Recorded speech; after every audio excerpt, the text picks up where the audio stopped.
going to jump right into it. What I've spent the last week rereading the book.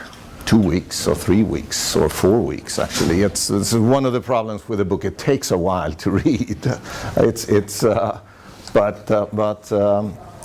I'm very happy still with the book, I must say. I thought it would be much worse than it was. So in my memory, I thought it was sort of, well, had all kinds of but I noted, as I read it, I noted four points that where I think the book no longer holds, where that if we were to write a new edition, if we were, or a book like this today, we would have to do differently. And I'm going to introduce one of the points at a time, and Lars will respond, and you can respond. Both Lars and I are professional talkers, so the more you interrupt us with questions and so on, the better this seminar will be. But okay, as I said, the first point, I call it theory and practice. I think the book has survived relatively well.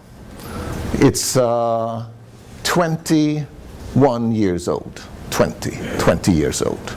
It was published in the Blackwell edition in 1993, so that's 20, is that 20 years ago? Yeah.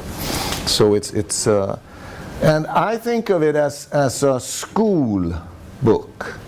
To me, schools are strange places, but what you can do in a school is that you have time, lots of time, to reflect on things that you don't have time to reflect on when you're out in practice. So I think as a school book, it has survived relatively well. But it's very difficult. If it's given to students who have no experience of practice, it's almost impossible. I mean, how can you reflect on a practice that you have never seen? And Lars and I had experiences of teaching it to professionals, to IT people who had been working for 10, 15, 20 years. And it worked very well in those settings, because they could sort of tie in and see,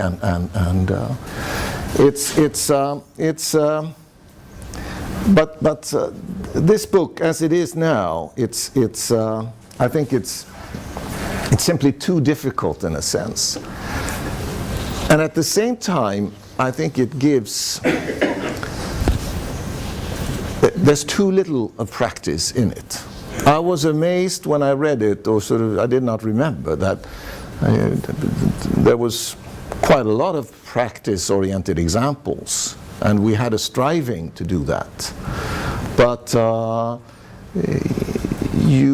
there's too little of that. If I was to write a book like this today, I would try in many ways to make sort of, what does it mean to be a systems developer? What does it mean to work in an IT consultancy firm, or how does the day-to-day work? What kind of problems do you come up against? If I could bring that out, I think that would be. So that's the first point, that the book is, in a sense, too theoretical. Do you agree with that? Lars, do you agree? I don't know. No? No? No, I see that. I see there is a point there that is very complicated. So I can easily say something about it, but I don't know if I agree in the sense that this is sort of an inherent thing that is a given.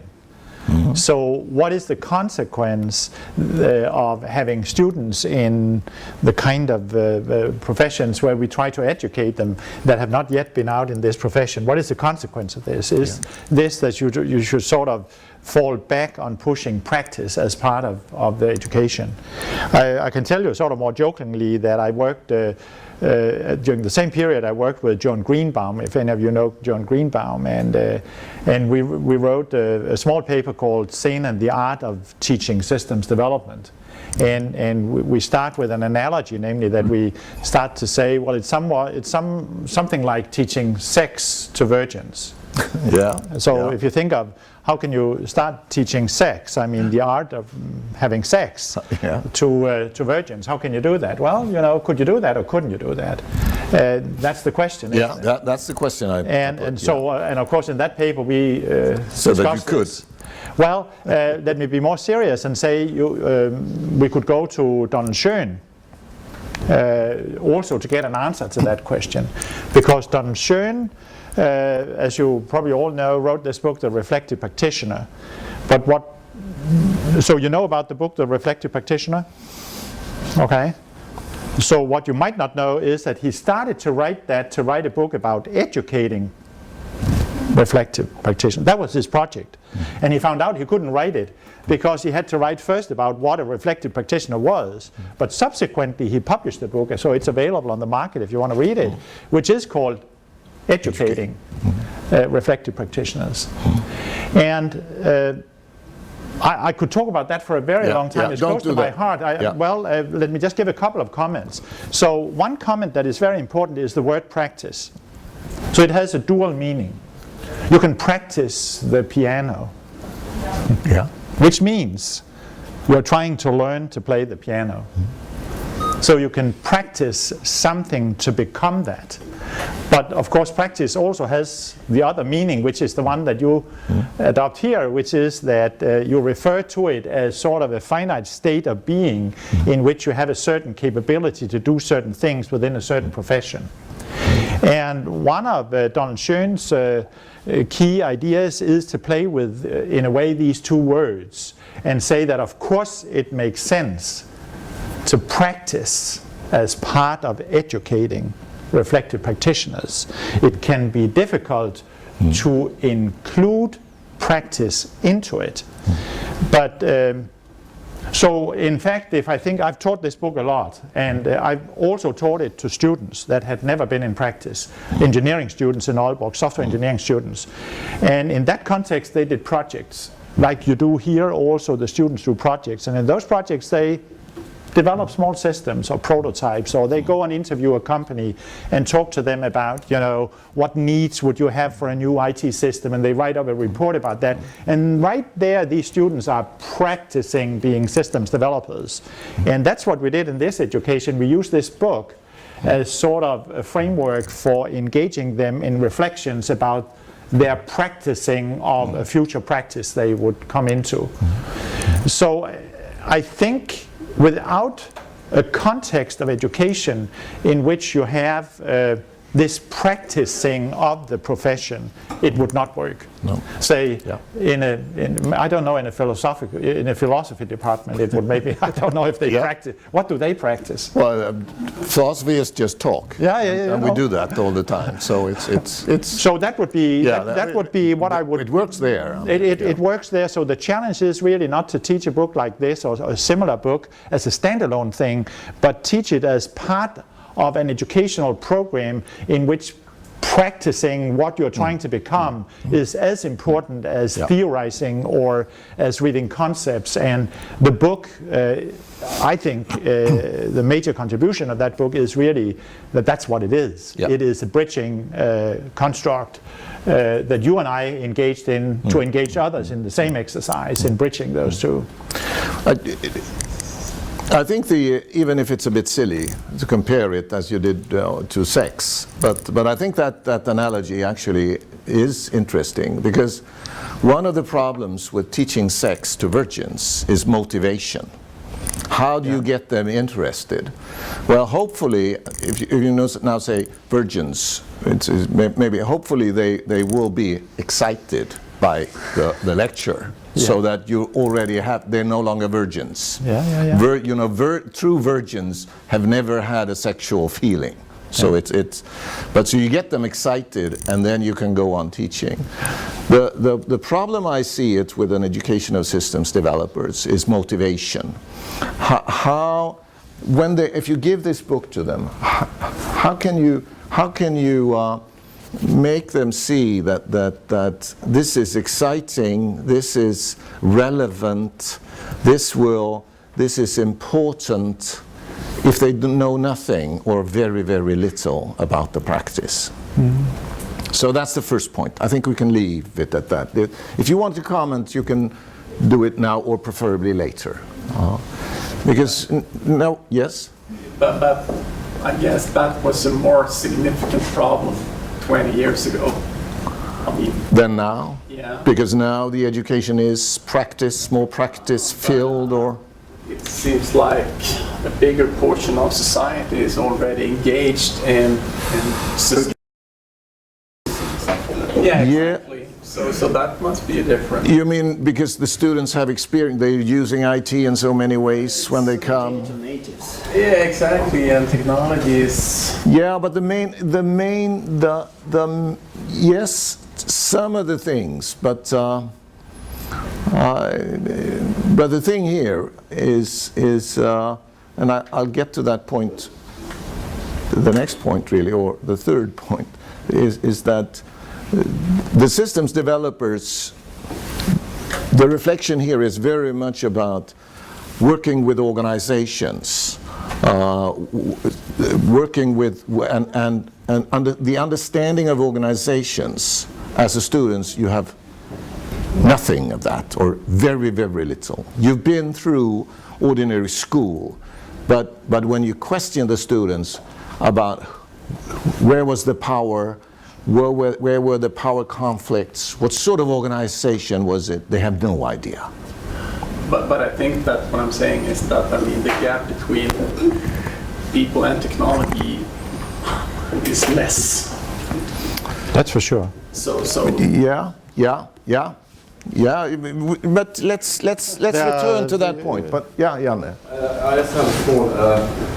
So the very practice concept in itself, for 20 years ago, with this contextualized, situated, is that passé, or could we think of it in the same way, or is practice on another level today, where you're not so situated and localized? Have we passed beyond that sort of thinking of practice, or is it a bit romantic to think of practice that way?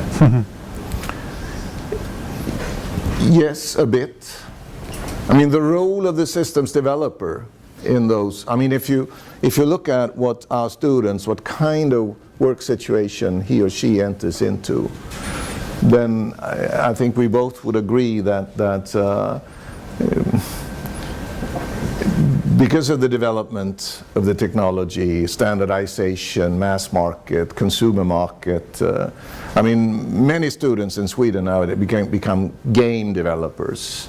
They do very little, or relatively little, of sort of engagement with organizations or with the users or with the practice. They test the things on themselves and then they try them on the market, basically. I mean, it's more complicated than that. But so yes, I think there are changes in the practice. But those were already on the way in 1993. I mean, one of the things we had difficulties with, and I particularly had difficulties with in writing the book, was the notion of the professional systems developer itself. What sort of profession is this? That is, in fact, I mean, if we take this notion of, you know, the IT natives that are there, obviously this is a completely different world, generally speaking, related to IT, well, and in many other respects, than it was in 1990, or really 1987 when we started to write this book. So there's a dramatic difference. But this was before internet. Yeah, we can come back to that. But the book was published before. But I want to make the following point, that this book is not to become a better whatever, IT whatever. That's not what this book is about. This book has a very precise focus, namely to try to help people become better systems developers. So that's, of course, and this is different from being whatever with IT. It's a particular type of practice. And you see, this is a core question. Is that still what we are educating, and is that possible to delimit and sort of set up as systemvetere or system developer or software engineer? Or would the program today for an institution like this be to focus on other professions in which I do my job, and therefore would the core practice of what we're talking about be different from systems development? That is a core question. My answer to that question is that it would not. So I have a very firm belief that the profession of systems developer, whether they make game software or they make internet-based web applications, or they are in marketing, working with IT to have email-based marketing, or whatever they do, they are still systems developers. There is a core group of identity out there in the industry, and I still work with them across many different companies, that I see as systems developers. What has happened is not that they are not there anymore. What has happened is that there are many other types of people around them, and the boundaries are a little bit blurred. But I would argue that the practice of developing software, IT systems, is a strong practice today in our societies, and it will remain that for many, many years. And it therefore makes sense to have a book like this. It would just be different. That is a core question. Yeah. And for an institution like this, or whatever, we can go to the software people over there and ask, who are you educating?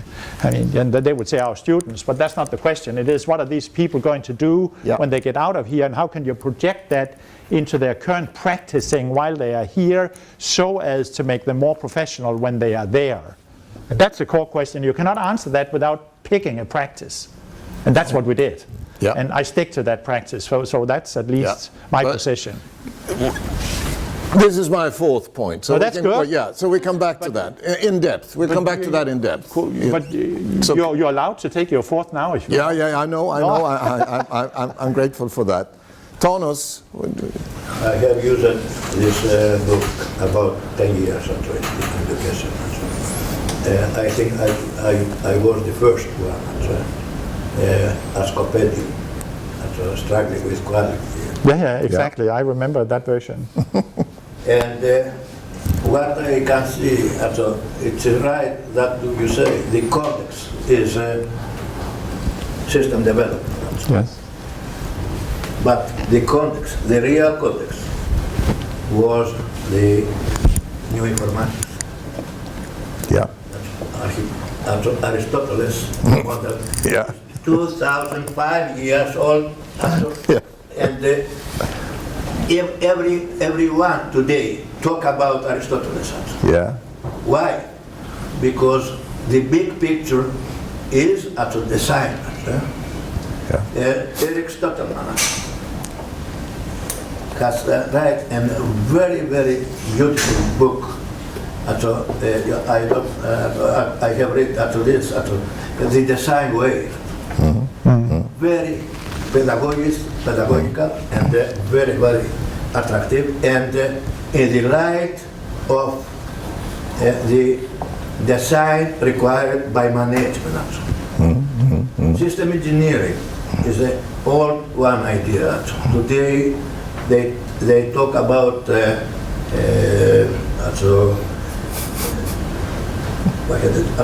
outsourcing, new ideas, and cloud computing, another form of outsourcing.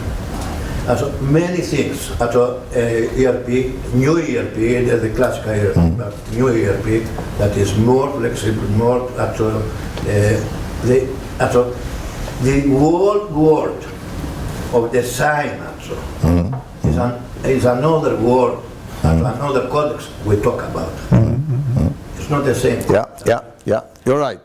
But two words. The classical interpretation of practice is practice has not the same objectives with theory.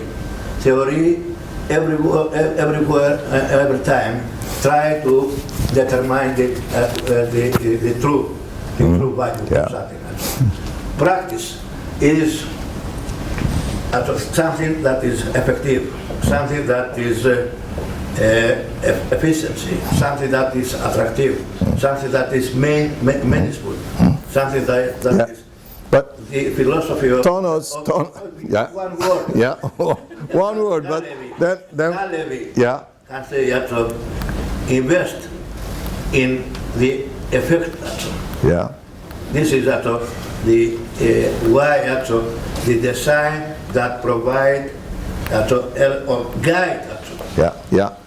Tonos, you have your own seminar, but this is Lars and me. So, but I agree. I mean, one of the major points of the book is and one of the better sections of the book too, I think, is the third section on quality, where we discuss quality up and down from many perspectives, and where you really, if you have this design orientation, you really get a good discussion, I think, about why you're designing this way or that way and so on. But let's get back to our agenda, my agenda. Can we?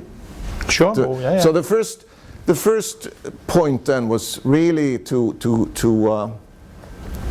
both question the book and introduce this discussion about practice. And I think we've had some good observations on this. The second point is about the framework of the book. The idea is, in a sense, that if you have this practice, whatever it is, and then you sort of expand outwards and you reflect upon it.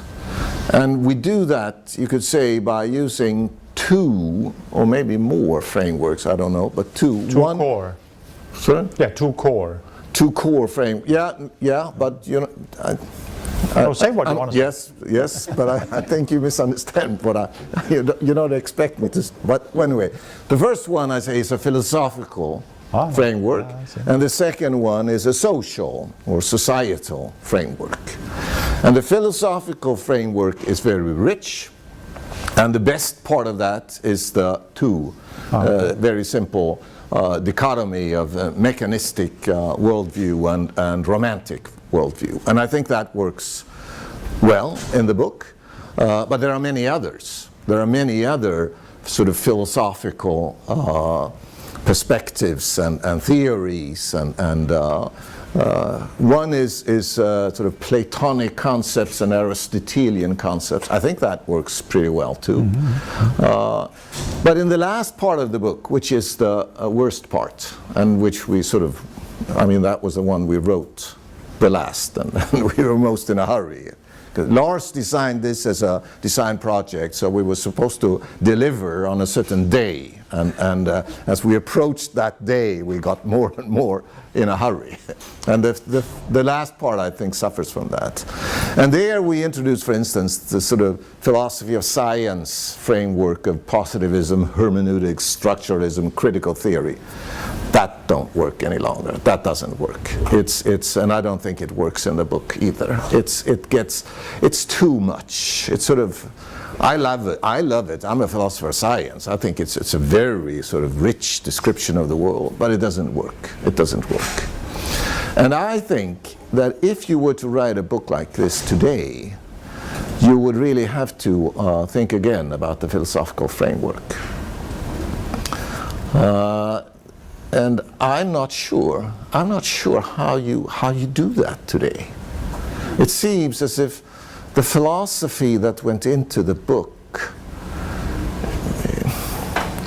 maybe it's because I left philosophy in 1990. so this is what I don't know anything about what's taken place after that, really. But do you have any? So there's sort of a mixture. I mean, you had this background in dialectics with Joachim Israel as your tutor in your PhD. So you wanted the book to be dialectic, and it certainly became dialectic. So and that works pretty good. But do you think it still works? Would you use that? I was wrong about the two. I thought so you got me there. But let's talk about those two. I can respond to those two. Yeah. So I think the philosophical framing devices or vehicles for discussion or thinking, like the romantic, the mechanistic worldview, like the Aristotelian, Platonian conceptualizations, like construction, evolution, and intervention, which are derived from this. Yeah. All of that works well. That works well. I would say it's pretty timeless. And I could talk about that for a long time, and I'll probably But say we don't have to do that. No, but you know, I'm threatening you all the time because I might talk for a long time. You never know. But I agree also that the other, can I at least say, is much more difficult for students to understand. But that is because I think they require, in a way, more prerequisites to appreciate. They are at a higher level of abstraction. So if you take the difference and try to project them down into practice, this is a tall order. But let me say that I'm right now working with people on a very good paper on politics in process innovation.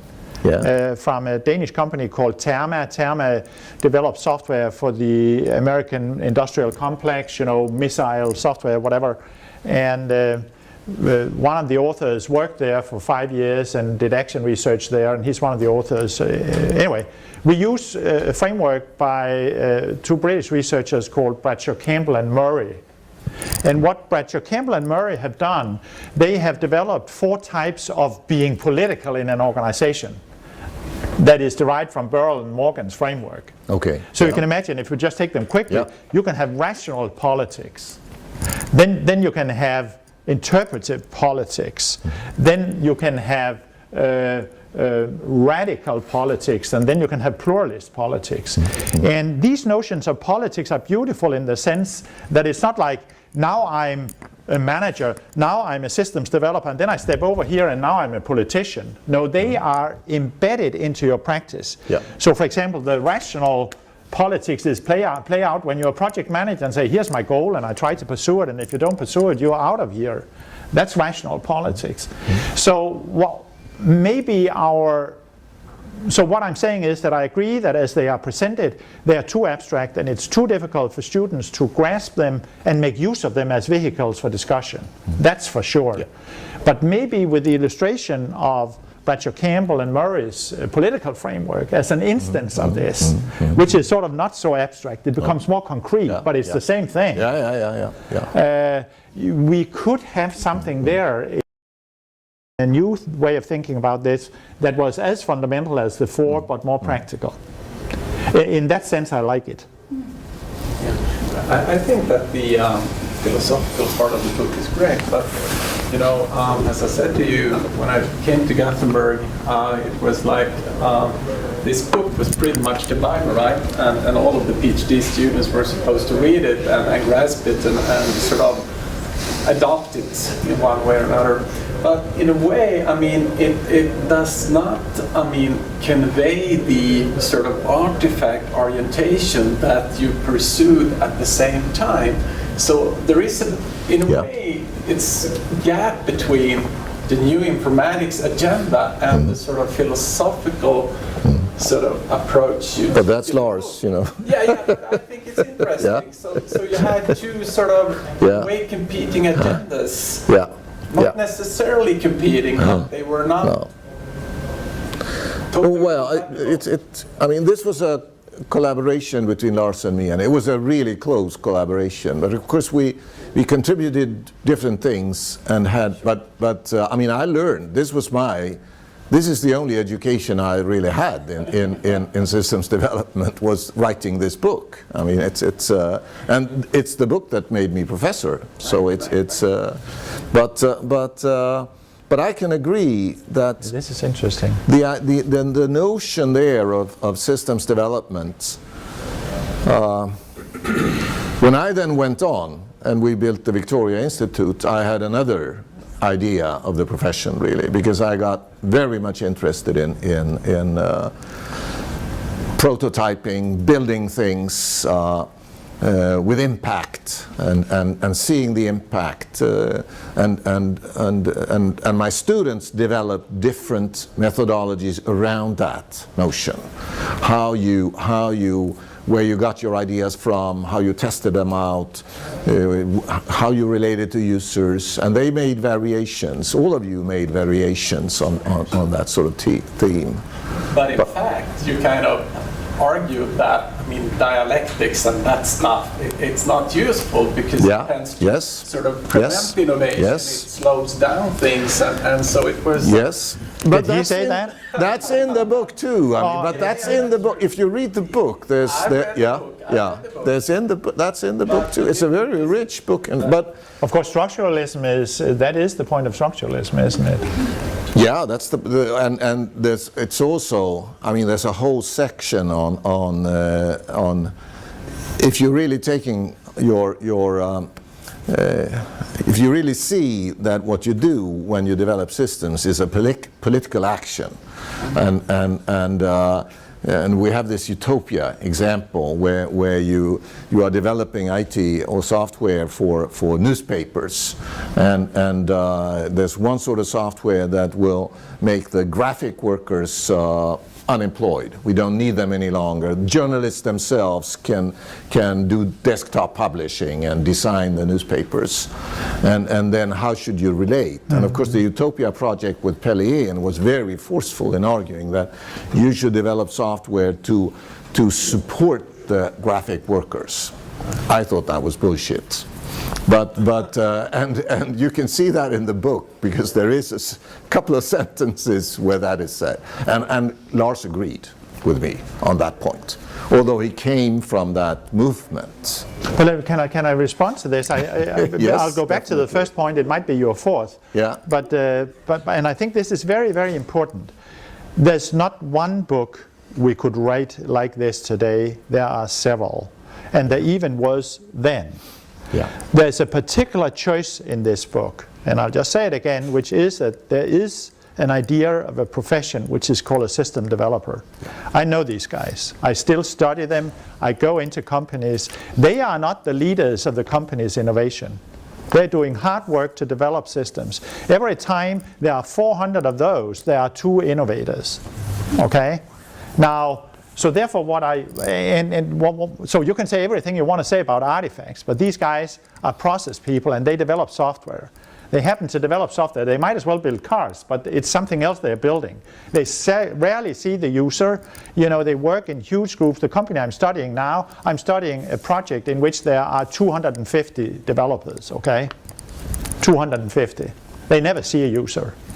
And I told Bo about it. They develop command and control software, packaged, versioned over time for complex grid systems in the electrical network, you know.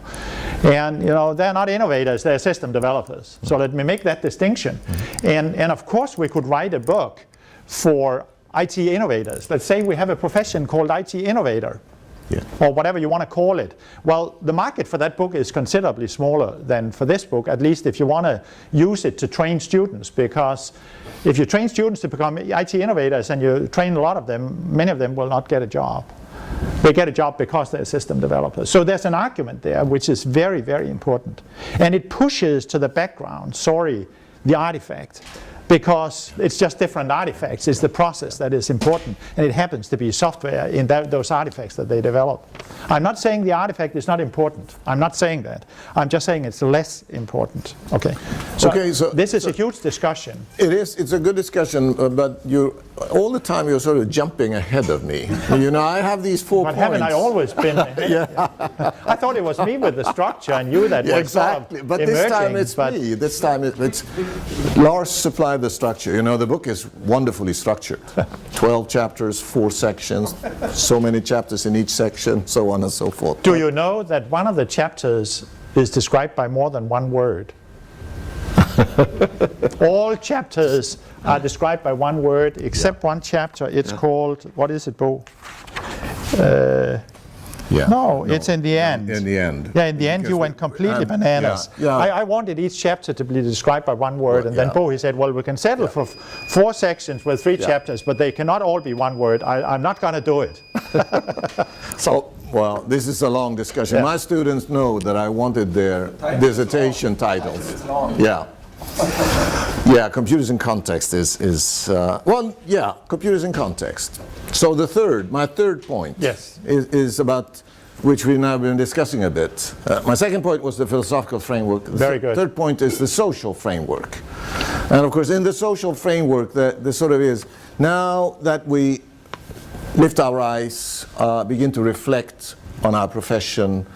From what sort of perspectives are we reflecting? What sort of concepts and notions are we using? And the first one, computers, is maybe no longer as useful in 2013 as it was in 1993. Mm-hmm. It seemed to me when I read it again that now we do wonderful things with it, but just reading the type computers. Computer was a very important word in 1993, but it has to share that place now with lots of other things. Yes. And maybe, I mean, it sort of survived from mainframes to mini computers to microcomputers and PCs, personal computers, and so the whole sort of computer conceptual world, I think, would be different now. Okay. And the second point there is, you've already sort of replied to, but the professional systems developer, that notion, I think you're right that thank you. I think you're right that you are working with companies that you can still catch by that concept. But if we look at the students we educate here, systemvetare was a very strong concept in 1993. And it remained strong, I would say, all through the 90s. Now, I may be out of it, but my impression now is that it's no longer as strong. Right. Why? Well, Thomas, just look at sort of the brand value of the notion. If you look at how what people respond to out in society, if you ask them about systemvetare, I would say that it's sort of losing its. It should have been gaining. Because IT is everywhere. But what happened to the professions? It seems as if there is no strong profession. I mean, we had an ambition, Lars and I was, this was Lars' major ambition in life, you could say, in your career at this time. And I tagged along and thought it was interesting enough and I was willing enough. So we wrote several papers with this, with sort of a code.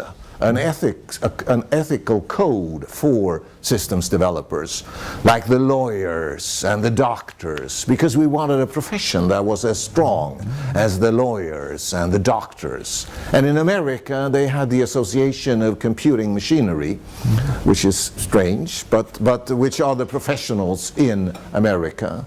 And we had Dataföreningen in Sweden, and it was a sorry thing, really. And we were were in opposition to Dataföreningen at that time, because Dataföreningen was very old-fashioned. But we were dreaming of a new sort of Dataföreningen, a new profession in a professional organization in Scandinavia. And I would say that was a nice dream, but in that respect we have failed. In this country, at least. Is it the same internationally? Well, I would say that in the United States, the ACM is still strong. Well, I'm not sure I agree, Bo, that I agree in your analysis, but I don't agree in your conclusion that we or you or Sweden or the US has failed. I would describe slightly differently what I think has happened, which is that the ubiquity of computing, or information technology has meant, and I'm very happy that it has meant this, that it has also become ubiquitous within different professions. So the boundary between, I'm an IT specialist, or I'm a specialist within this area, say a medical doctor or a lawyer or a manager or a shipyard worker or whatever, and then the IT people, that boundary has become increasingly blurred. And what previously was sort of solely dedicated to IT professionals has moved, because technology has become easier to play with, easier to adapt, easier to, and maybe because people increasingly are born with IT, then much of what used to be done by the professionals are done in the professions. And you know what I do at Copenhagen University, that's exactly why I do this, that I think that in countries like Norway and Denmark and Sweden and most Western countries, it's pretty limited how many systems developers we should have. We should have many innovators with IT within many disciplines. And we should be up there in the end of the value chain. You know, that's where we should do innovation.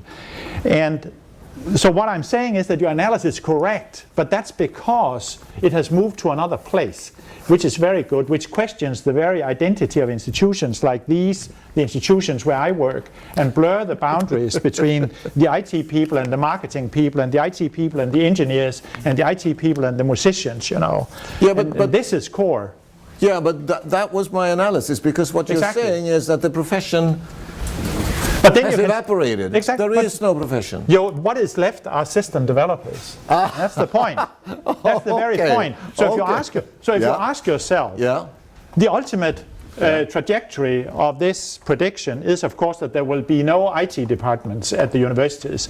There will be no informatics schools. We will all be out there working. Maybe there will be small specialists that know something about. But there will be a systems development. That's what I'm saying. Okay. That's exactly my point. So I'm not saying that all the other things are not important. I'm just saying there's something left. I know. I can agree with that. I can agree with that. That's how you get a job. I mean, that's how you get a job. You be a business analyst, a database expert, or a project manager, or a software or programmer, or tester, or whatever. That's what you become. But I can agree with that, but that would be a relatively small profession. They still want to read our book. And you still have to train them. So do you think it doesn't sell any longer? But guys, I mean, I don't think it's clear at all why, I mean, we don't any longer need this kind of profession. What has happened over the years? I mean, can we really expect lawyers, doctors, you name it, to have those capabilities that we need to develop solid technology that can make a difference in various contexts? I doubt it. Yeah, let's take that. Let me just finish, and we'll take that question, because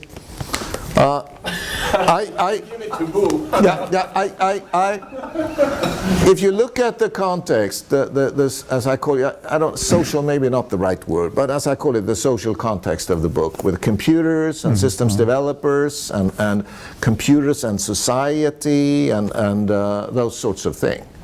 And I'm not going to repeat it. I mean, if you haven't read the book, read it. Today, if we were to choose a framework, it would contain words like internet, open innovation, society and citizens, schools and hospitals, global companies, global warming, growth and inequality. Those are the big issues of our time. In the book, we talk a lot about sort of ruining the work for workers, making it dequalified, routinized. Those were the issues of the 70s and the 80s, I would say. Now we're sort of more worried about poverty, people who are never get a job at all, people who are sort of shut out, and global competition between companies and so on, those sort of issues. But when I look at the framework like that, with internet and open innovation and global warming and God knows what. And I said, now we have to reflect on our profession and what we contribute to this and what we should think of and what is our role in the world. Then I tend to think of a book like the one you described, Lars, with sort of everyone is doing it with IT. It's sort of up to the doctors to introduce IT in hospitals. It's up to the various professions and it's up to teachers to introduce IT in the schools and see how you can develop education. And then if in that case, I would end up with a computers in, well, internet in context. I don't know what's global internet or whatever the book would be called. It's global IT. It would be a book not directed to systems developers, but to all the others. And my question would be, one question would be, how do you educate those people? I mean, I agree with Rickard that it's not so easy. It's not something for amateurs in a way, even if they're native IT, born with IT. But the issue here is, I think, what about systems developers? And what about our education here? Systemvetenskap. This is a question for you. I mean, it's for Kallevi and Thanos and people like that. We still educate the students. Are we educating system developers in Lars' sense? And should they then read? Described that very well in the previous discussion. Yeah. System development. Yeah. But I might. Yeah. Because it was the coordination between different kinds of knowledge, different kinds of practices that must be coordinated and produce something benefit, something that's good for the world. You have right when you talk about health and about school, but they are only special areas. Yeah, but they're big, they're huge. They're huge. Even school has social society, quality, security aspect, continuity, and new terms, and internet. But internet is only an infrastructure that connects. Thanos, yes, Thanos, yes. But let's move on. Two words. Yeah. We develop many systems. But you agree with Lars. You think that I agree with Lars. You think that our education today. Your last discussion, your last dream. Yeah. I agree with this. Okay, you agree with that too. But let me try to make a distinction here. Plurality, we must manage. Yeah, but there's the idea. I mean, fundamental to what we're talking about here is the idea of bringing new life to philosophy, not as a discipline of itself, but as a vehicle for making people within disciplines and within professions more useful or more capable of doing what they're doing. This is a core idea that we have in front of us, because that's what this is an instance of. And what I want to emphasize is that there are many books that we as IT people can write along those lines. And there are at least two different types. There is one type of book which takes its starting point in whatever profession we call an IT profession. And there are others than system developers. There can be other professions in the IT industry. And we can write books like that. That's what that book is. But then there's another book which is a book about the philosophy of informatics, or the philosophy of IT science, or the philosophy of managing information or complex technologies, which is an interdisciplinary discourse between a discipline and philosophy. And I'm just saying those two types of books are very different. Yeah. And I want to maintain that writing the professional-oriented book is different from writing the other. Yeah. And if you want to write that, you better select the profession, because otherwise you don't have a book. Yeah. And the problem with contemporary universities, frankly, if I may say that, is that they don't care about this question. They care too much in their internal and own logic about what our disciplines are by some historical argument. You're sitting here and now you're doing this and you call yourself whatever, and that's the same all across the university. But the universities are not sufficiently preoccupied with the question of where the people that they train are actually going to work, and what that work will entail as feedback loops to what we should teach them. I'm not arguing here for purely instrumental academic education. In fact, nothing would be more foreign to me. I'm very much for, even abstract, philosophical, experimental, whatever, and personal development and all of this. I'm just saying we need to have the professions in our thinking when we form universities, and this is what this book is about. But So, Lars, okay. I don't think that means necessarily that we should drop the notion of a systems developer, because we haven't seen those really radical innovations yet. They are still to come. So we cannot expect ordinary people in organizations to deal with it. I would stick with systems developer. That's a good profession. It's out there, and there are many people doing it. So that's exactly my point. Ola wanted to... Yes. Yeah, I attended a seminar given by John King, as you both know, and he wrote a paper a few years back on the CIO, and because he's that's a good paper. Well, it's pretty good, but I'm just wondering, to what some of the consequences, because basically he's arguing that it's really about the business school too. The business school really came about as a concept, at the point when we had bureaucratic organizations there was a professional workforce of people, and where you needed to manage people. Yes. So you need to create, different, sub-disciplines of management. Too, and that's, where you train MBAs and so on and so forth. And some of the American some of the American tradition in IS2 is really focused on the CIO as such a manager that is really managing, the IT resources of the company and so on, including, people like systems developer. So I'm just thinking that, and his core argument is basically that, these kind of boundaries that really, we are, boundaries are really dissolving as a result of the fact that, the bureaucratic organization is kind of left behind to some extent, and that's also the reason why we need to educate people, to some extent differently, and that's his argument behind I-schools and so on. what sort of schools? I-schools. Yeah, information schools. Oh, okay, yeah. So, Which is a school that does not exist yet, or? No, there are like 10 of them in the US, and he is at one. Like Eric Stoltenman was mentioned here, he's at an I-school. So what is an I-school? What does it mean? It's the IT university. Yeah, I guess this is an I-school. Yes. Well, is it technology? Too, or is it an information system school?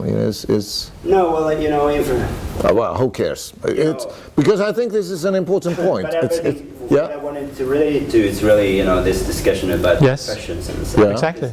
I totally agree with, because you're using a pretty broad notion of profession. I think professions exist, but obviously, it has its counterpart in society in the way that Lars described, and that society is changing. So I think that at least that we could say that systems development, even though I truly believe in that role, it certainly changes.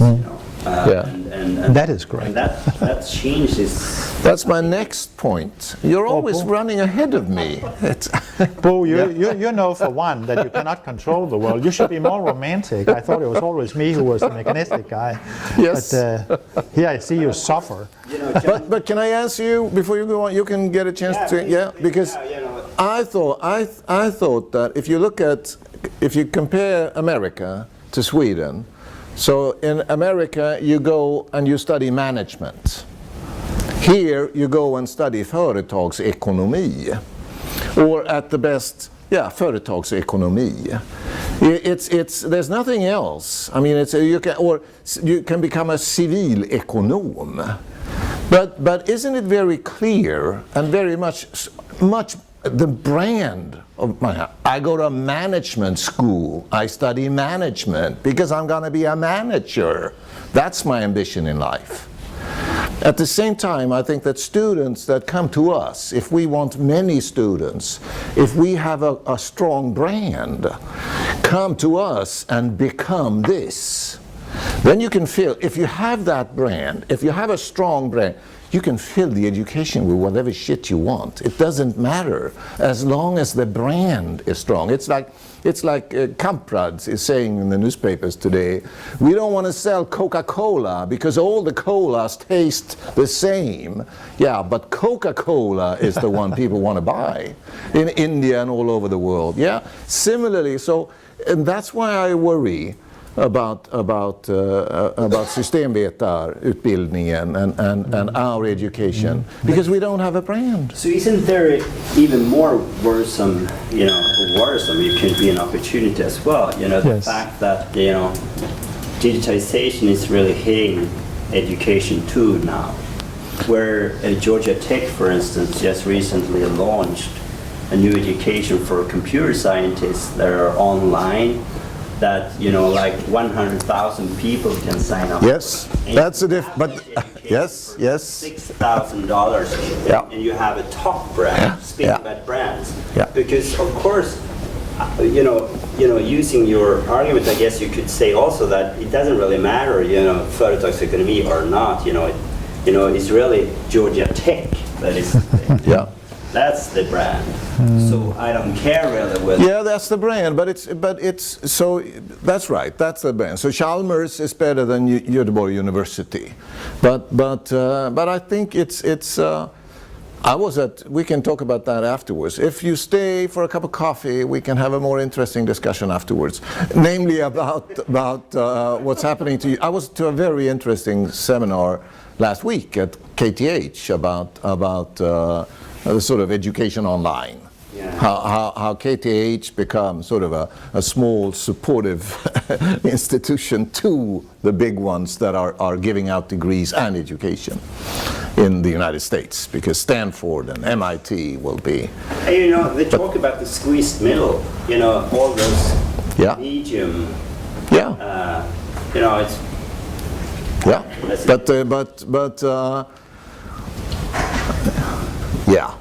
But let's leave that, because I want to say something about that. About that? About that, Okay. Is that okay? Okay. Okay. So this is the core of this book.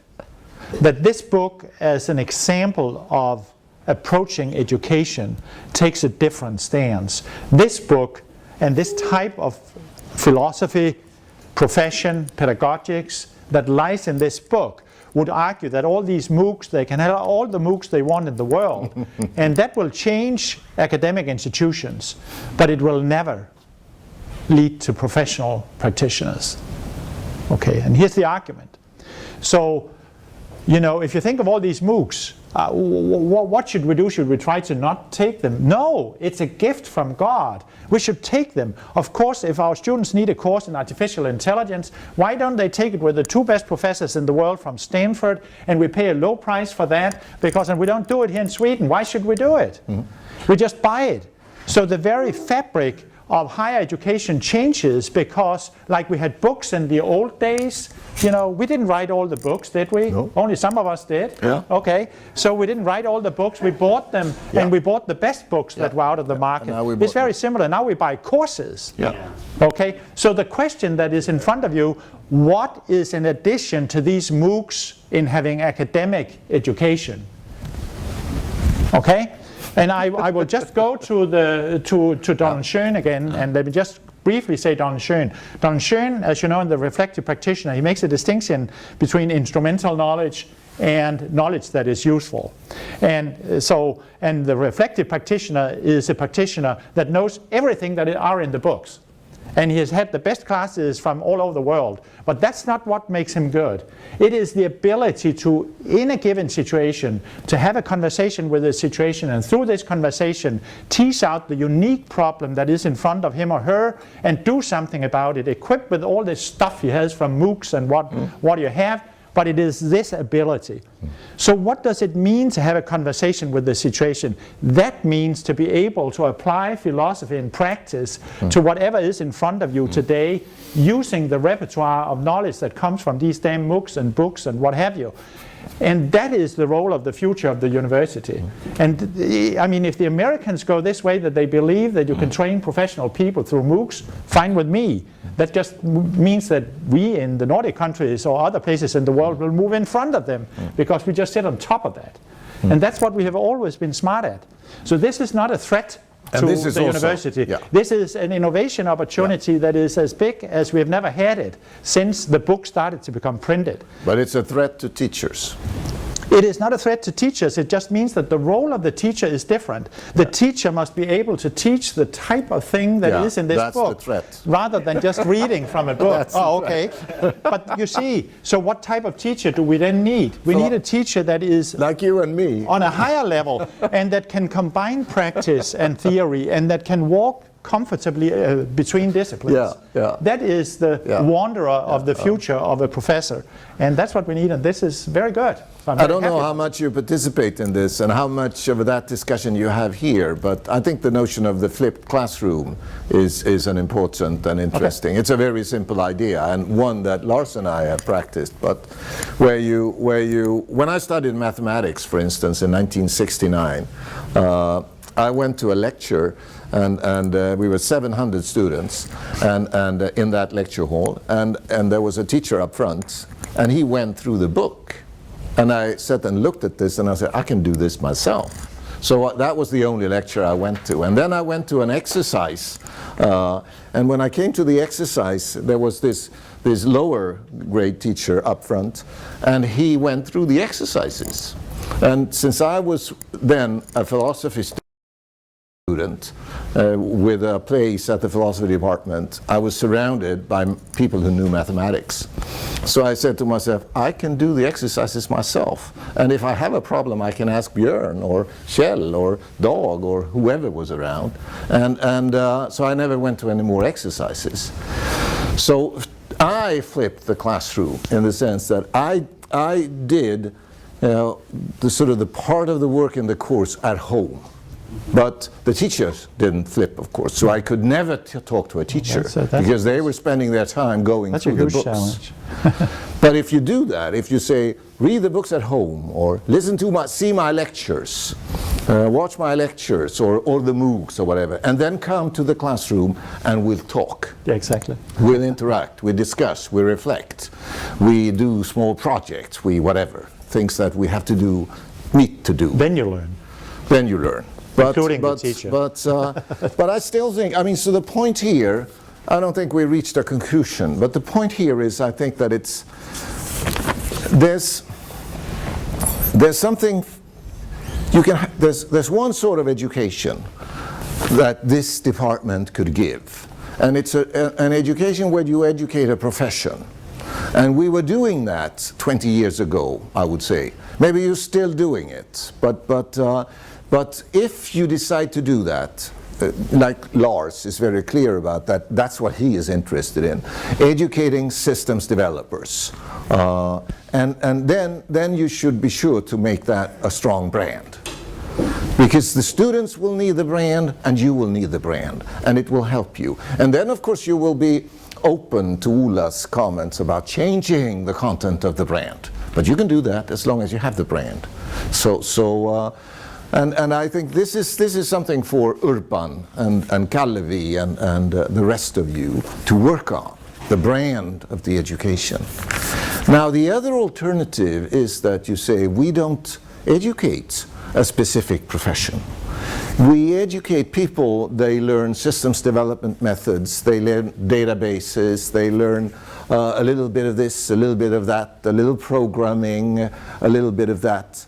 And then they go out and they find all kinds of jobs. There is no clear profession.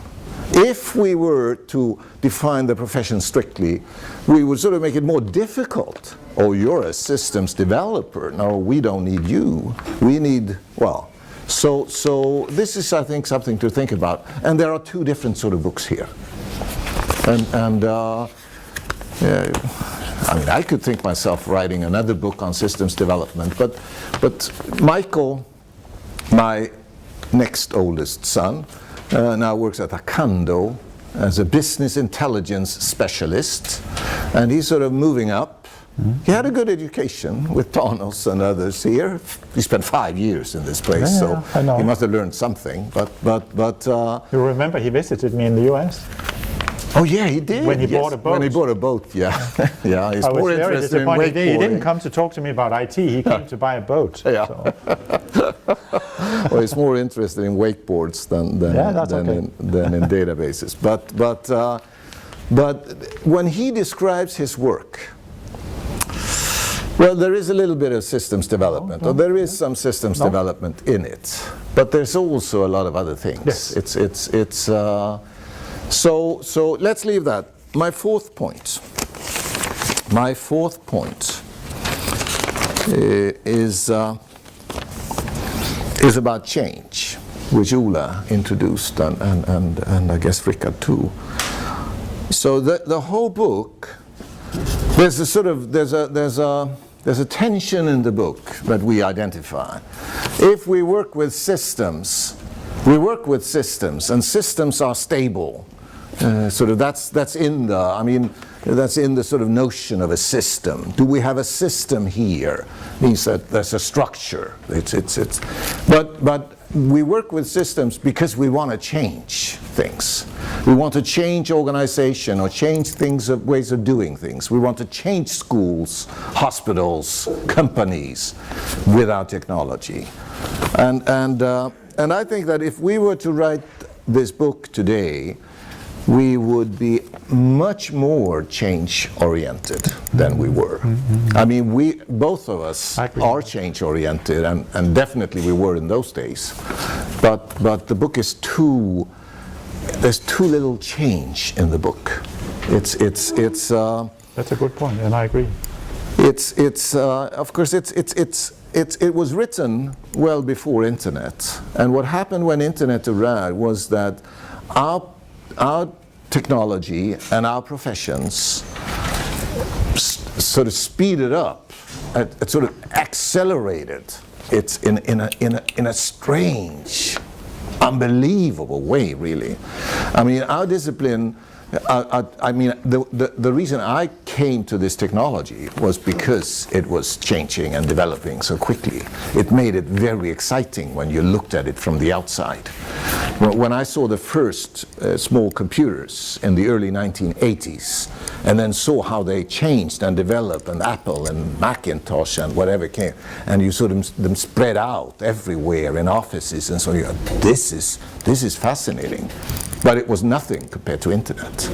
Because when internet arrived, it became possible to spread the technology. You could launch it on internet and whoo, it would be around the world. Facebook was introduced in 2005, and in 2007 it was all over the world in 2 years. But anyway, so if I were to write a book like this today, change would be at the centerpiece.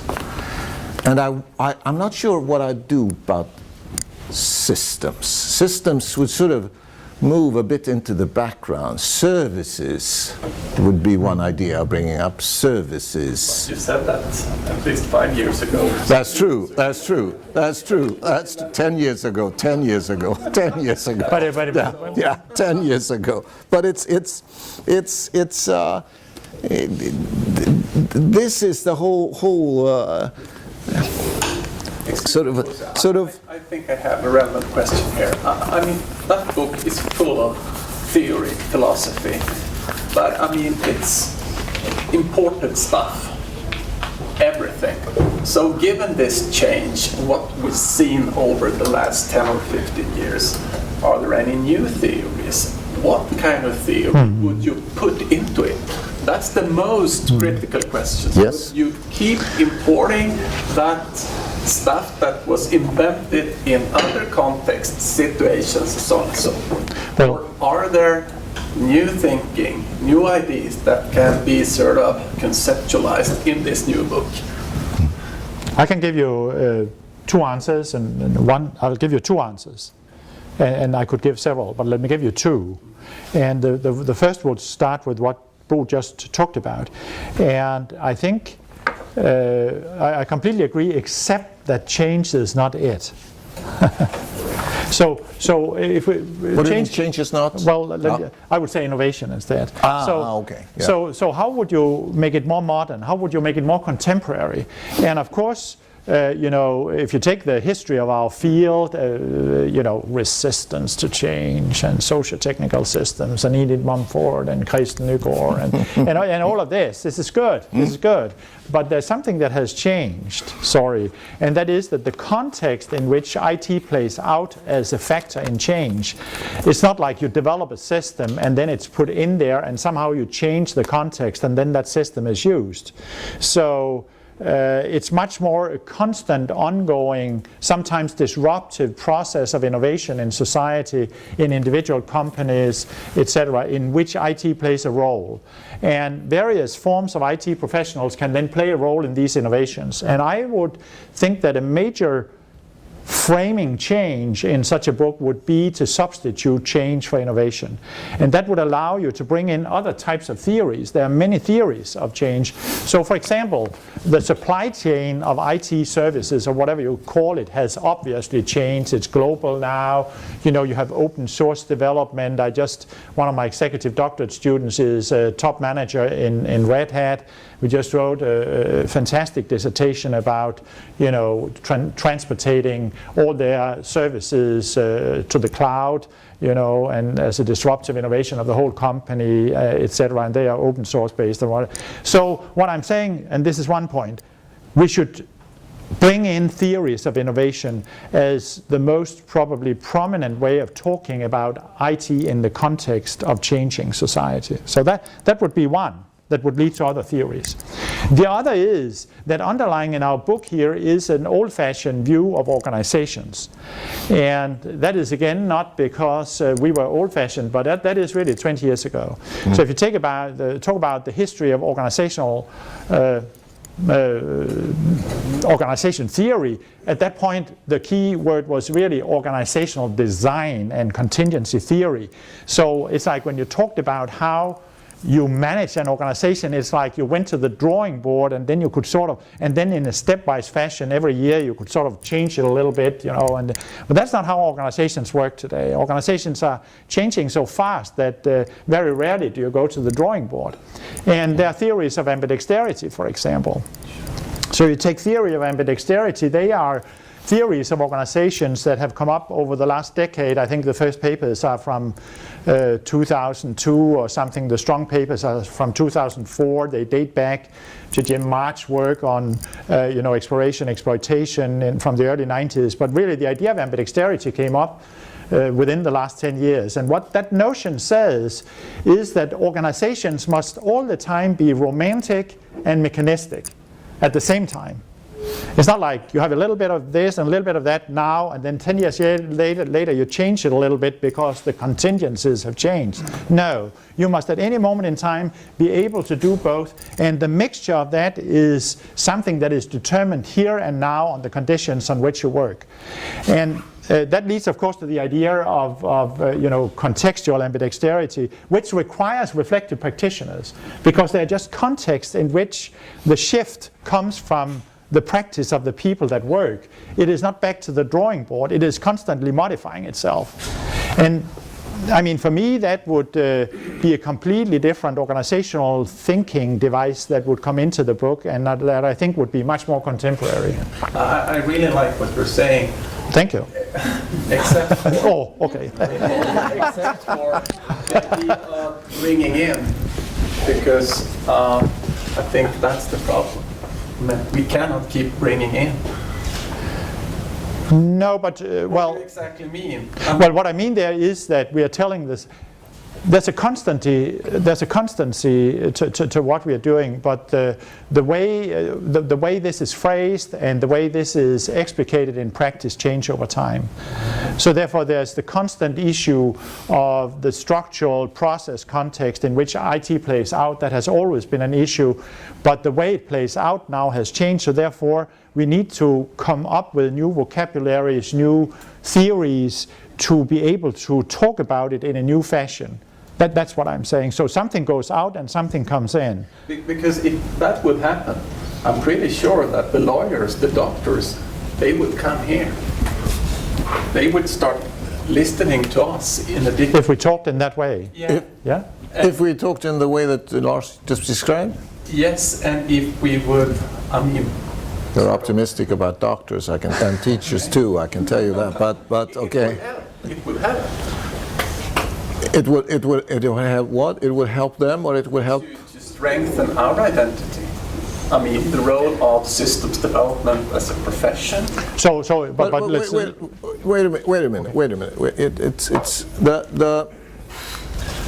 There was a complaint in the mid-90s, and we wrote papers to that effect too, about looking back on our discipline. And I mean, this book, one of the ideas of this book was to write a book that also, in a sense, defined the discipline, systems development.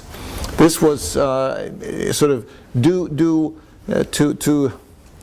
to make a statement, because if we look back, what people were doing was that they would bring in new things, Habermas, Heidegger, and it's sort of, and they brought in, of course, from organization theory. You brought in organization theories, but I was, for one, I was arguing that we have our technology. We should be able to develop sort of theories of technology use, of theories of technology people, technology organizations, rather than sort of bringing in organization theory and philosophy and make a concoction of that. Now, I mean, we did not succeed with this book in doing that, but that was the ambition. Now, if you look at the field today in 2013, I'm much too ignorant, but my sort of the little I see is that the situation is exactly the same. It's sort of, they're sort of brought in, if brought in from outside. There comes very little from the inside, but maybe I'm wrong. I would say. Okay, that's good. That's good. Yeah. Or wouldn't you say that, Lars? That's a difficult question. I don't know. But I'm not. I mean, I'm less. You should know. I mean, you've been in the discipline for 40 years. It's. Well, if you ask yourself the question, what has the information systems discipline, or more broadly speaking, informatics, brought to the world that was not there if they were not there? It doesn't, theory-wise, or in terms of core constructs. That does not lead to a very long list of stuff. No, but there are a few. Yeah, there are. Communication stuff, for example. What media richness and that kind of communication theory. Yeah. Potentially. Agneta?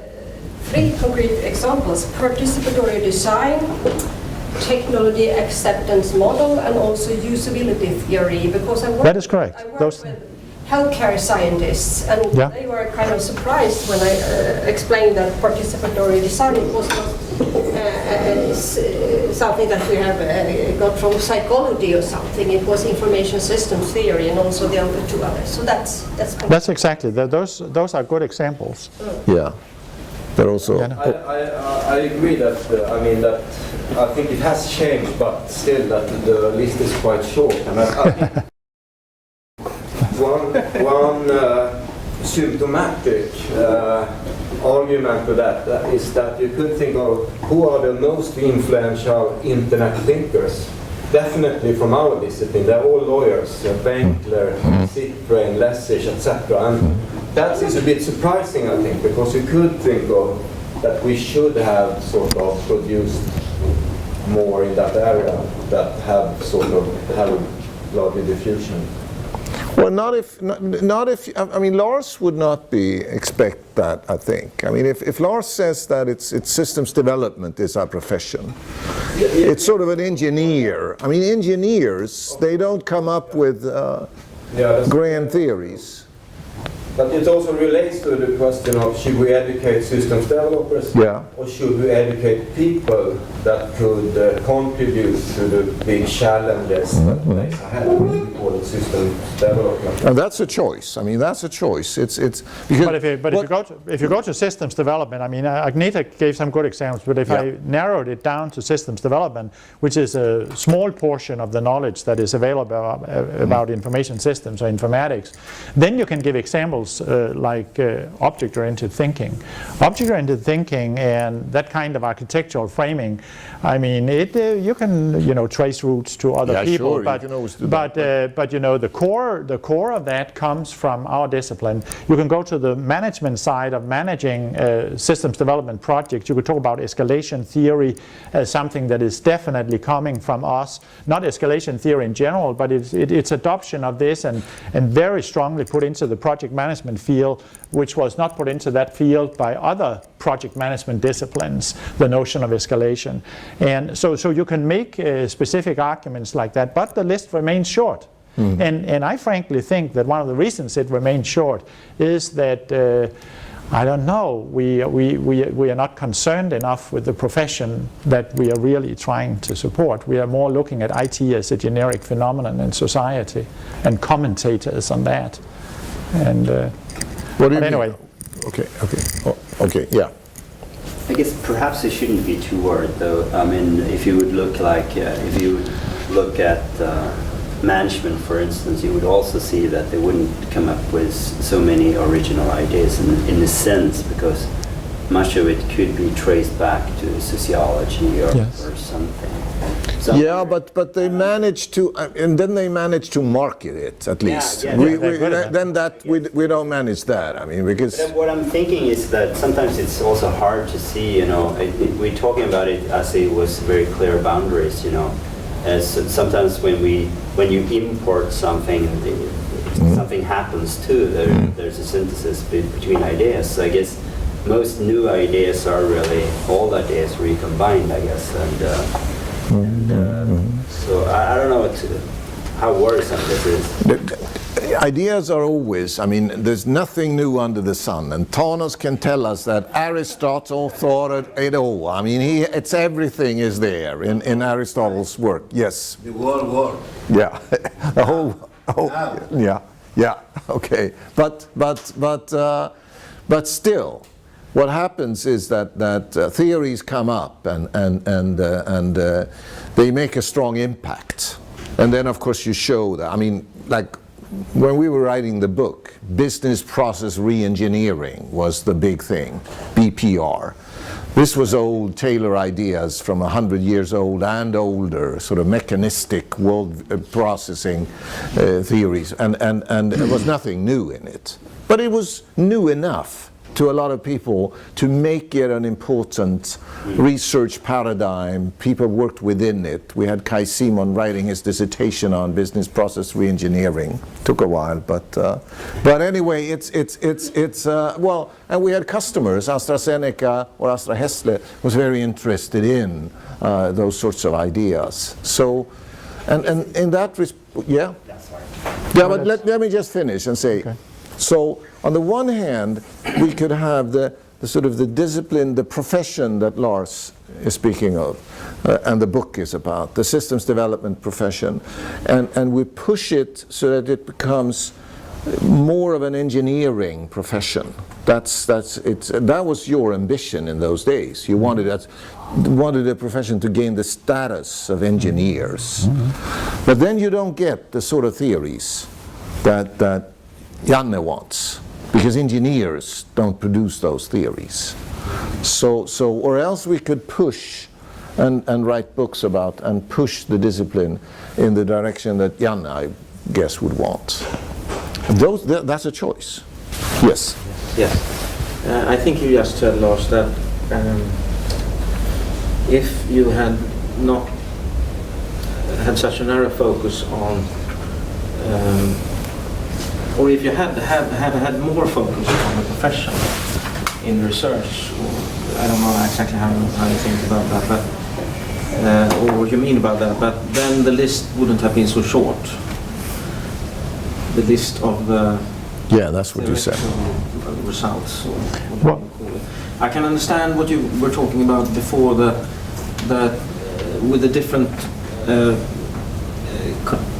idea from the universities.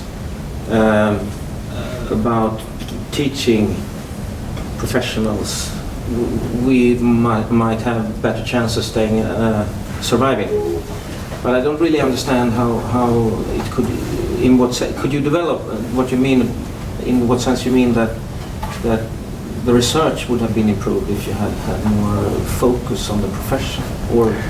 Well, just to prefix it, Bo is of course right that there's very little new under the sun. Yes. But other disciplines are better at branding what they find in a way that gives them ownership over what they're doing. And the simple thing I'm saying is that we tend instead to just take what they have, say actor network theory, say structuration theory, say ambidexterity theory, say contingency design theory of organizations, etc., etc., and then apply it in the context of our field and be satisfied with that. We don't internalize it as our own theories and give them different names and develop them as constructs. Sometimes we do, but very rarely. We are sort of satisfied with that. And the point is that I'm trying to make, and of course I don't know if it's possible, but the point I'm trying to make is that if we were to do that, we need to have sort of a core thing to focus on, which could be the profession we're talking about, because it is a unique profession. I mean, if you look at what now the IT profession is, I think it has many characteristics that you don't find in others. And you can talk about the uniqueness of digitization of products, and you can talk about the value chain of how it's developed around the world, and you can talk about the complexity and inherent uncertainty that is involved in these efforts. That really every new project is a research project in a way. It's not like mass production or anything like that. So you could go on and on and on, but I think we have not been able to put words to that, or constructs to that, or simple theories to that gives us ownership and branding capability around it. That's what I'm saying. And then to give some examples, you can take stuff like object orientation. That's pretty smart. And this is really unique, though you could go to other places and find something that is similar, but it's very powerful and very unique. Invented by Lars Tudor. Yeah. That's why he especially wants to mention it. But also just escalation theory as another example. I think maybe Ole or some others can say something about that. I think around the use of IT now, things are emerging. That new theorizations of how IT artifacts are ubiquitously available in our society, and how people play with them, and cross boundaries of work and leisure, and how that is dramatically changing the way we basically are as people. That could be something that could be used for such branding. So that's what I'm thinking of. It seems all interesting questions, but I mean, if someone would suggest that the discipline of psychology should start studying the profession of therapy. Yeah, definitely. They should also do that, yeah. Also, but not only. No, they should also study humans. Yes. Yes. But that's, okay, well, let's take that. So in our field there is a basic dichotomy. Yeah. Just a basic dichotomy, which is between working on IT and whatever you do, and then using IT. This is a major dichotomy, okay? And I'm not arguing for one or the other. Of course our field should be about both. That's obvious. And even maybe using IT might even be more important than working with IT. I'm not making any judgment call there. I'm just saying I'm interested in one. That's the only thing I'm saying. So like the psychologists, we should not only be therapists, we should also know about the brain. One of the things we tried to do here in Gothenburg at the Victoria Institute was that when introducing this idea of mobile informatics, as we first said, we wanted to make mobility an important sort of field for our discipline. So we had lots of people, and Alexandra, if she stops doing email and listens, then well, Facebooking, that's right. If you stop Facebooking for a while. Alexandra was one of them who made contributions to this. Fredrik Ljungberg sort of began, you could say he was maybe the first that sort of defining different sorts of mobility and what mobility meant. And Fredrik had sort of a program. Fredrik Ljungberg was sort of a bit silly. I mean, he he wanted to increase mobility. He wanted the world to become more mobile, sort of a normative idea at the same time. But it was forceful.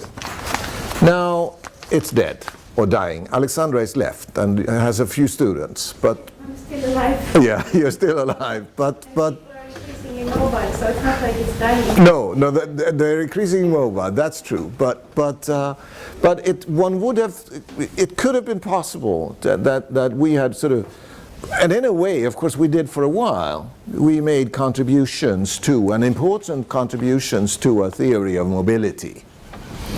But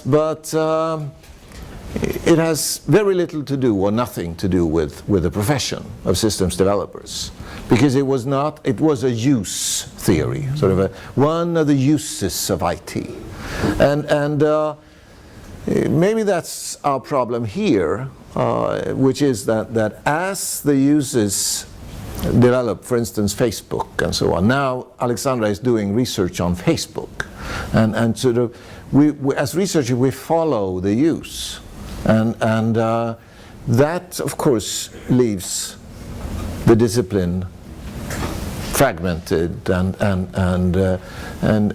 but at the same time it's sort of strange to have this technology in our middle and not care about its new fascinating uses. So no, we're going to stick to database systems development methods and software engineering, computer support. So Bo, we've now gone through your 4 points. Yes. So I have 5. No, I'm just kidding. But there's one point I would like to bring to the table, sort of maybe in closure. And we can go and have a cup of coffee or whatever you would like. You can do Bo and I are hanging around. We would like to talk to those of you that would like to talk to us. But I want to bring one point to the table that for me is very, very important. And I could say that that's something I learned from this project. And this is why I'm very proud of this project, what I'll try to explain now. And this is a different perspective on what this book is and why this type of book is so important. Not just that book, but this type of book. And it could not have been developed without 2 very different people like Bo and I working together very hard for a long time. Like you said, there was a book before that was called Struggling with Quality, and we prototyped it and people taught it, and I think we basically worked on this book for 6 years, and we worked every month, every year for 6 years to do this. And so don't build your career on that. If you want to go to an American university, you're not going to get famous. But anyway, I think it's very important. Sweden. So what I want to bring to your attention is 2 Germans. They're called Kaiser and Leiner. Do you know 2 guys that are called Kaiser and Leiner? Do any of you know why I'm talking about these? They have published a paper in 2009 in Journal of Management Studies. And it's one of the most controversial papers out there. So go and look at it. It's called Why the Rigor Relevance Gap in Management Research is Unbridgeable. They're basically arguing in this paper why in management theory, and just include us in management theory, that doesn't matter. They're saying that for social theories, it's not possible to bridge theory and practice. That's what they're saying. And as you can imagine, it led to a number of other papers, and people basically got mad. And some of those that really got mad were action researchers like I am. And I read very carefully this debate, and I was frankly very disappointed with the answers to these 2 German guys, because I believe the Germans were right. They just made the wrong conclusion. Okay, so here we go. The Germans take Luhmann, okay, German philosopher, and Luhmann has developed this notion of autopoietic systems. I'm not a specialist in Luhmann, I'm not a specialist in anything, but I understand the idea of autopoietic systems. So what the idea of autopoietic systems predict is that systems have sort of their own life, and in society these systems emerge and they become part of who we are as people, and they have some inner logic and some inner sense-making devices that make it impossible for them to communicate. That's basically, the argument of Luhmann that these two Germans then say they adopt. And then they say, so imagine now that we take some informatics researchers like the one that are sitting in this room, and then we take, all the IT people out there in industry, and are you telling us that they should be able? No, that's not possible. You cannot bridge that, because Luhmann would predict that they each have their sense-making devices and they have their own languages, and they be rooted into their practices and to who they are. So forget about it. And then they go like to say, could you imagine that you took your best research paper and had them reviewed by a practitioner? Would you really accept that? And of course you wouldn't. So they then from there draw the conclusion that it's impossible to bridge the two. And all the arguments against them then go like, these guys are wrong. It is possible, and then it's the action research, and I've done it, and they scream and they shout. What came to my mind when I read this was that their analysis is correct. The point is just, can you do something about it? And what I have come to appreciate over the last several years is that action research, in fact, is very difficult. Bridging the practice theory gap is, in fact, very difficult. So they're right. But the point is it impossible? So I went to theories, and I started to think about, are there any theories that would contradict this theory? And there's the theory of trading zones.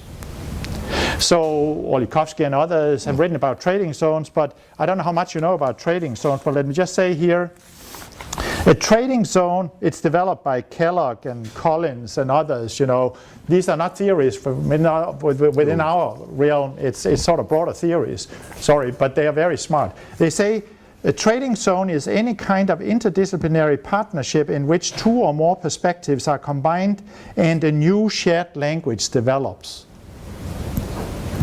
Or they would say, by engaging in trading zone practices, members enact a coordination structure that affords cross-boundary coordination while facilitating adaptability, speed, and learning. That's what Bo and I did. We basically established the trading zone. That's what we did. So I can see myself there, and I can look at the Germans now, and I can say, Luhmann might be right, but he didn't read about trading zones, and by the way, this is what we did. And you can just try to go and do it yourself, and you can do it. So the point is that there's work to be done to cross boundaries that exist between disciplines at the university and that exist between theory and practice. And there's a constant work that needs to be done. It's not like you can just do it. And then others can sort of just do it like the others did it. So the very idea of that book was for Bo and I to engage in a trading zone and write our own words as the way we established this language, at least for a while, so that we had an opportunity to talk differently about us as professors and our students, etc. And then to write it in such a way that if other people engaged in reading it, they could develop their own trading zones. That is in fact what we did, and it contradicts the theories of Luhmann, and I'm very happy about that. And these two guys, what are their names, Leiner or Kaiser, whatever, they are simply wrong, though they are right. So, but Bo, I mean, at Victoria in the late 1990s, obviously we had a lot of member companies that believed Victoria was a good place. We developed useful knowledge. How did those guys react to the book? I mean, what did they say to you, or to both of you? I mean, was it well received? Because when I announced the seminar, I said that the book had a huge impact on practice. Is that really true? No, it's not true. It's not true. No, it did not have a huge impact on practice, I would say. I think it had... Why didn't you say that when you revised the text I sent you? Oh.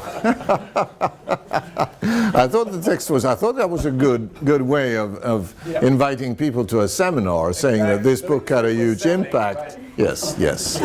No, they did not read the book. I mean, it's what's his name? our chairman at Victoria, I even forget his name, but from Ericsson, he read the book. Arne Philipsson. Arne Philipsson, he read the book and he liked it. Thinking of him. Yeah, Actually. he read the book. He was utvecklingschef at Ericsson, so he read it and he liked it. But there's another. And of course, it had an impact in the sense that students all over Scandinavia, students all over Scandinavia had read it at Oslo, in Aalborg, and to some extent in Göteborg and in Finland. So students read it, and the language. I think that maybe the most important thing I would guess, or I would want to be the most important thing, was the sort of simple. The development part, the second part with construction, evolution, intervention, because it's relatively simple. And if we had written a book, as Lars' conception for the book, the first conception was there was a Danish book called Språket, the language. And he wanted us to write a book that could Bleksvad, or whatever his name was, like Språket, and it was sort of 70 pages, and it said it all very clearly. We did not manage to do that. But can I add as a comment to what you said, and then we're finished? The Victoria Institute was an attempt to work closely with practice and companies. And now I think maybe they're doing it, but we did not do it. Because we built our own autopoietic system of mobile informatics and knowledge management. And most of that became talking to ourselves. And I think it's that paper you referred to, I mean, it is a very hard problem. Yes. It's a very hard problem. Because I now work for companies in Sweden. I mean, I've crossed the line, and I help them with working with research. And I explain to them, you have to realize first that the researchers are totally uninterested in you. They want to publish. That's what they want to do. Mm-hmm. Because if they're good, they want to publish. We can find a bad researcher, or so someone who has failed in his career, he will be interested in us. But you have to explain simple things like that. But if you're a successful, career-minded, like Rickard and Ola, and I mean, you can't spend too much time on these guys. You know, you want some data. You want some data that you can then process in your papers, and then you want to grind out your papers, and you spend half your time or 70% of your time writing papers, which I, out here in my company, are totally uninterested in. And they're too boring to read, and they don't help me. So it's bridging that gap is difficult. It's very difficult. So, Bo, yeah. Why are they paying you? They're paying me to tell them this. I mean, I'm working for the companies to tell them, don't work with those researchers. Don't get them to finance PhD students. You see, this is a very important question. And if you follow this line of thought, what we are developing are people that can do this. They can create trading zones. Yeah. And that is one of the most characteristic thing of modern life, especially around IT. And that's a different proposition than being a system developer, doing something and then changing the organization by implementing it. You are all the time a boundary spanner, and you live in trading zones, and you cannot do that without constantly reinventing the language and relationships and coordination mechanisms that are there. And the reason they pay Bo is that he's damn good at it. Yeah. From the outside. Whatever he says, he can do that. I can do it too. You can do it too. You know, Lars is doing it from the inside. I'm doing it now from the outside. Yeah. So I think that's very important, and it is something to think about as a metaphor for what our brand is. That IT as a profession leans itself, and as a discipline leans itself more to focus on that and understand that. And as a type of professional, that's what they should be able to do. But you pull a theory out of a hat. I mean, Kellogg's is a trading zones, and now you turn it into, and we could start writing a book, you know, and trading zone would be the important concept. You see? This is the way we did it. I mean, we pull a few, well, that's a good idea. For IT-driven innovation. Can I just comment? As research manager for sustainable transport at Victoria Swedish ICT. Yes, yes, good name. Renamed was. Yeah. I think that one, as I get it explained, I mean, I've been here since 2009, but what happened in 2006, I know both Rickard and Olaf was there, was that the framing of Victoria was oriented much more towards application areas. Yeah. And that meant something, I think. I mean, going from mobile informatics, which potentially no practitioner understood what we really were doing, towards something that is very hard to attract now, pure researchers saying, okay, I would like to do information systems, and it's very hard to say that, okay, I mean, Victoria is a place to do that. If you would like to develop the transport practice, or if you would like to develop the automotive transport practice by the support of ICT, then maybe this is a place for you. And that this is it's becoming a pretty tough task, I think, to do. I can imagine that. Yeah. Really. And that's why we have this situation with shared. I mean, Fredrik and myself, we are sitting and having appointments both at this place and at Victoria in different ways and so on and so on. Robin? In the book you have the three professional positions of engineer, facilitator, and emancipator. Yep. And I wonder, 20 years later, the emancipator, what's his or her worries in terms of the development of the sort of IT in society?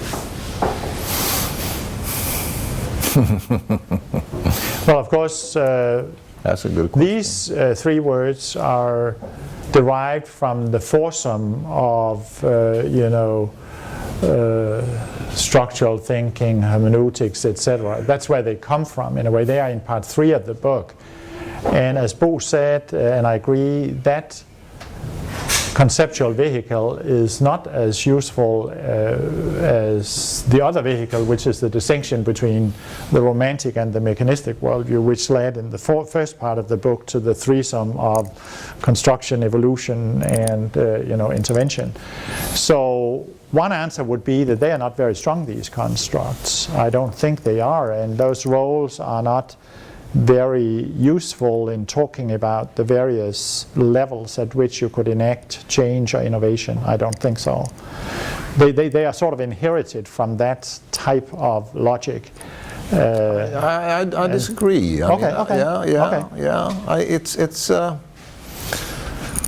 I mean, you're right. I mean, they're basically one of the origins for them is in Habermas knowledge interests. So you have the technical interest where you're simply interested in making it work, and then you have the hermeneutic interest in sort of understanding and therefore working with the people and facilitating, and then you have the emancipatory interest, which is, or critical interest, which is that you know that there are power relations in society, and whatever you do, you will support either the oppressors or the oppressed. And I think that's still true. I mean, I still think there are power relations in society, and what you do as a whatever engineer, then what you do as an engineer is that you, or expert in a field, is that you support one side of the power interests, and I would think that.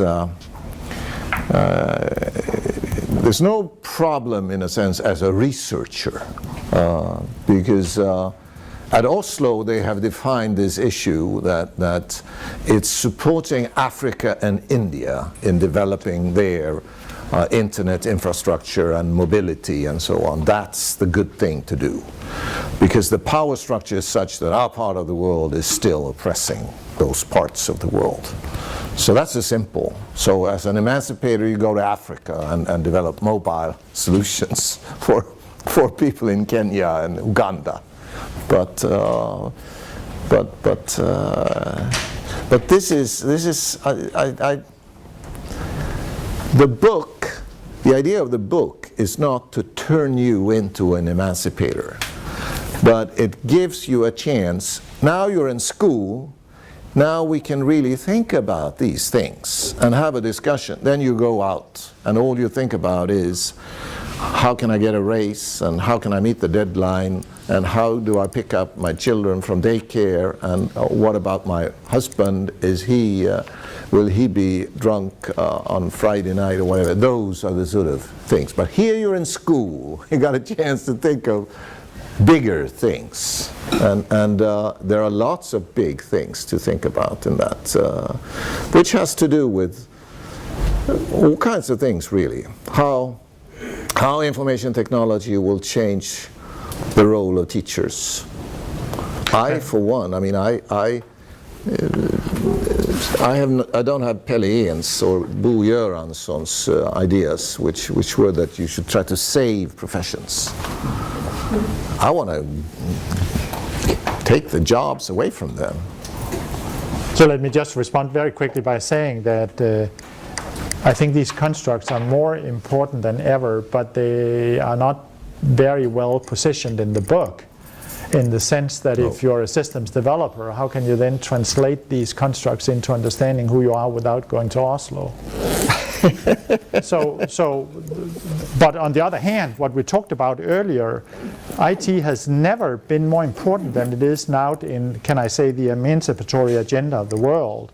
And if we start talking about water, if we start talking about war, if we start talking even about religion, and if we start talking about energy, you know, all the core themes that are in front of us as humankind on the world, on the globe. I mean, IT has now it's been intertwined with this.